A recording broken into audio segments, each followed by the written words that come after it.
Welcome back to Bee's Travelogue, Episode 4 in Chiang Mai. After I had booked my 3-week vacation to Thailand, I decided to add 2 side trips to explore the country. I booked a flight to Chiang Mai in northern Thailand and one to Phuket. The flight time to Chiang Mai is just a little over an hour. I was sitting next to an Austrian couple that had lots of good advice about what to do in Bangkok. At the airport, I paid a flat fee for a taxi to take me to my Airbnb, which turned out to be just beautiful.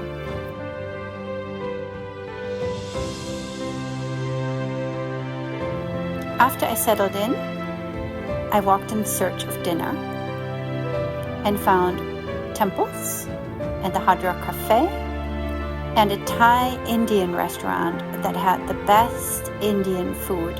I turned out to be a regular there. I was just about to tell you the name of the restaurant, but I looked it up online and just found out it's permanently closed.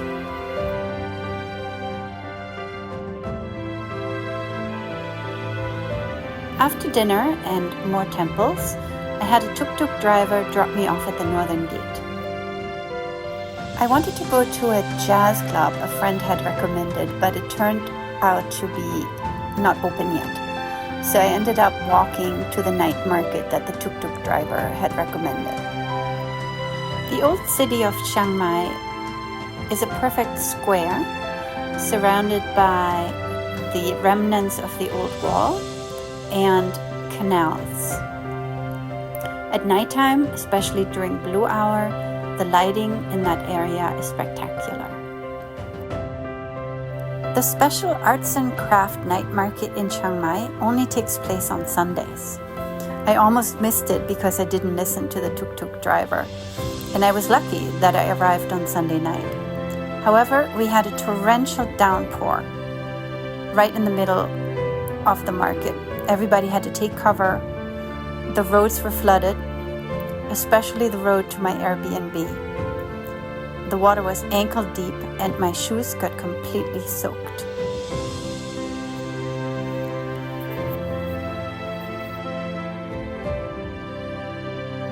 My second day in Chiang Mai was spent on an all-day tour to an elephant sanctuary, the top of Doi Inthanon, Thailand's tallest mountain, and on a several-hour trek through the jungle. To see my photos and videos from this very special side trip, I invite you to watch episode 5 of Bee's Travelogue.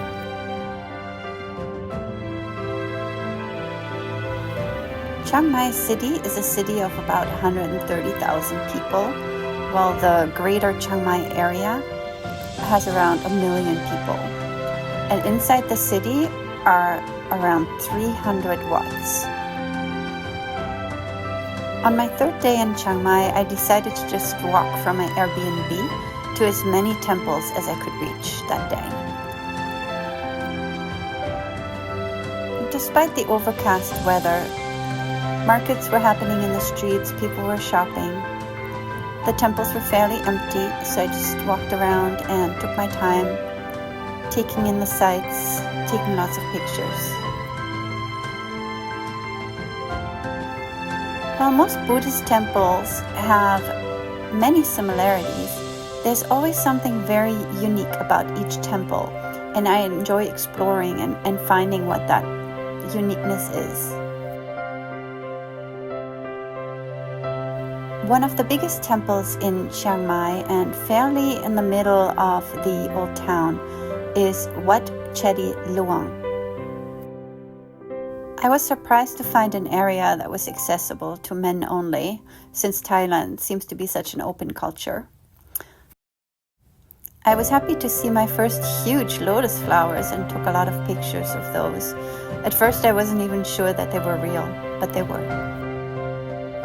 Chiang Mai was founded in the 13th century. 300 years later, in 1545, a huge earthquake destroyed the upper tower of this chedi at Wat Chedi Luang. The Wat is also famous for its reclining Buddha.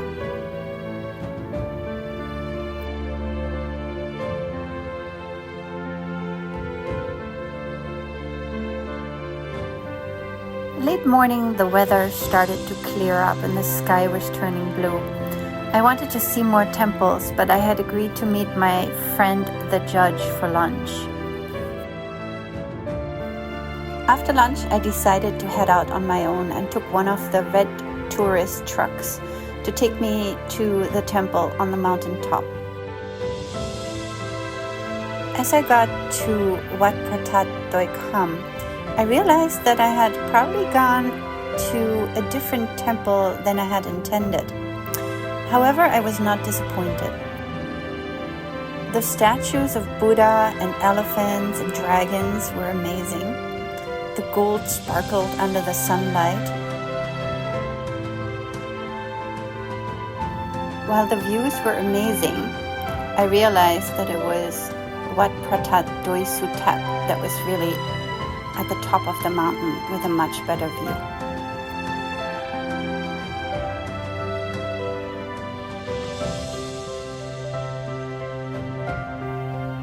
Underneath the standing Buddha, I found a staircase leading down and was curious where it would lead. So I walked all the way down only to find that I had to go all the way back up.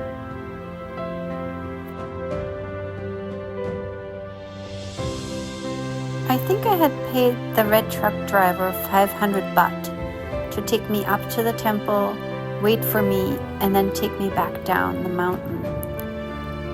I wasn't sure how to communicate to him that I wanted to go to a second temple and how to figure out the pricing. So I ended up having him take me back down to the city. I left the truck, walked around a little bit, and then made a similar deal with a second truck driver to take me up to the temple of Doi Suthep. There I found another huge staircase in order to reach the temple. I was a little discouraged at first, but I managed to climb the stairs anyway and was rewarded with another beautiful temple.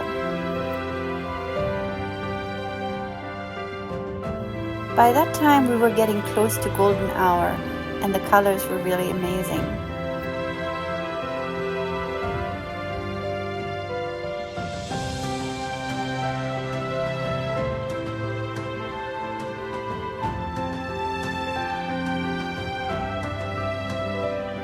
While I was at the top enjoying the view, dark clouds kept pulling up and all of a sudden it started pouring. Everybody sought shelter under some of the buildings and we just waited it out. It felt sort of special sitting in the temple with other people, waiting for the rain to stop, watching the monks going about their business. Once it stopped pouring and was just slightly drizzling, I started walking around. From the temple, I could see the entire city of Chiang Mai lying below in the evening light, including the airport.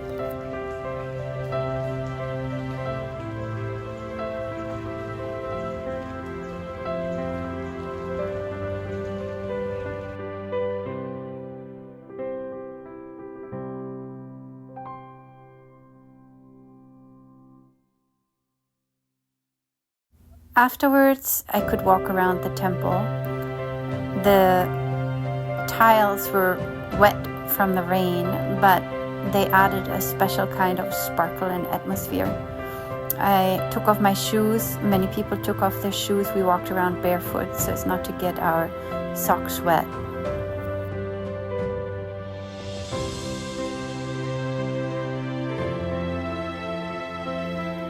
As it was getting dark, I went back to find my red truck and headed back down to the city. I saw the same temples I had seen during the daytime now all lit up. I had dinner and went back to my Airbnb.